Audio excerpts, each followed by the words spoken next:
கடலூர் மாவட்டம் சேத்தியத்தோப்பு உள்ளடங்கிய பகுதி, அதுபோன்று வடசேரி தஞ்சை மாவட்டத்தை உள்ளடங்கிய பகுதி, அதேமாதிரி மைக்கேல்பட்டி அரியலூர் மாவட்டத்தை உள்ளடங்கிய இந்த பகுதிகளில் குறிப்பாக சேத்தியத்தோப்பை உள்ளடக்கி 20 கிராமங்களில் 21,000 ஏக்கர் நிலங்களும், வடசேரி பகுதியில் 11 கிராமங்களை உள்ளடக்கி 17,000 ஏக்கர் நிலங்களும், மைக்கேல்பட்டி உள்ளடங்கி 3 கிராமங்களில் 3,600 ஏக்கர் நிலங்களையும் ஏலத்திற்கு ஒன்றிய அரசு கொண்டு வந்திருக்கிறது. ஏலம் யாரும் எடுக்க முன்வரவில்லை என்பதால் நாம் தப்பித்திருக்கிறோம். ஒருவேளை அதானிகளோ அம்பானிகளோ ஏலம் எடுத்திருந்தால் இந்த டெல்டா மாவட்ட மக்களுடைய வாழ்வுரிமை எவ்வாறு பாதித்திருக்கும் என்பதை நாம் கற்பனையில் கூட எட்டி பார்க்க முடியவில்லை.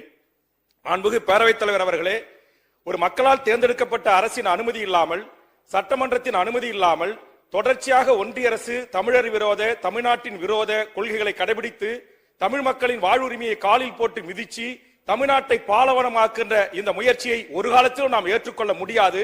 இதற்காக மாண்புமிகு தமிழ்நாடு முதலமைச்சர் அவர்கள் வலுவான ஒரு கடிதத்தை எழுதியிருப்பதை தமிழக வாழ்வுரிமை கட்சியின் சார்பாக போராட்ட குழுவின் தலைவர் என்கிற அடிப்படையிலே மனதார நான் வரவேற்கிறேன்.